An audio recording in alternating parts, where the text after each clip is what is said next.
Everyone doing what they can. A new Baldwin Wallace University Great Lakes poll shows the race for president is in a dead heat in Ohio, while concerns over the coronavirus crisis weigh heavy on the minds of voters.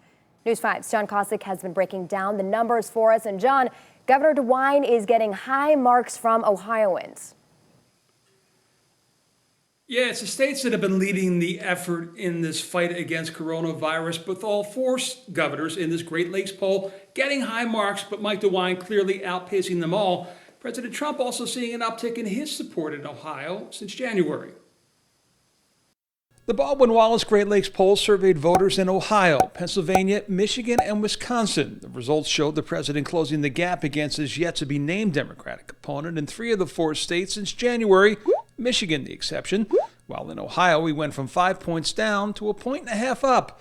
The poll was taken between March 17th and the 25th as the coronavirus crisis was escalating. Despite some of the early issues with whether he took it seriously or not, the bottom line is that as this data was being collected over the last week, people basically are giving him pretty decent marks, both in terms of his overall approval in the head-to-head against a Democrat, and even in how he's been handling the coronavirus crisis. Yes, while the president's overall approval rating is at 51% in Ohio, it's at 58% when it comes to how Ohioans view his handling of the crisis.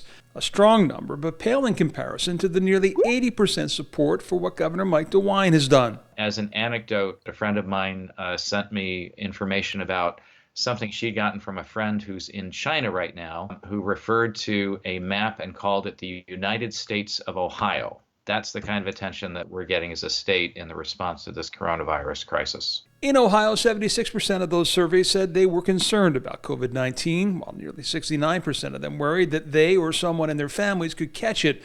When it comes to the concerns of Ohioans in the presidential election, there are 2 that outpace all others, both tied to the current state of affairs, the economy and health care, with the latter likely to assume the top position. I think the economy is high. It's going to just increase, I think, in concern for people as we see people themselves or their neighbors, friends, family who are losing jobs as a result of this crisis. The United States of Ohio. Okay, John Kosick back out with us live now. John, the presidential race has really fallen on the back burner. That's a challenge now for both Biden and Sanders. They can't really campaign, can't hold rallies. As a result, there was a question in the poll, would either of them be handling this crisis better than the president is? And by a few percentage points, the answer for both was no.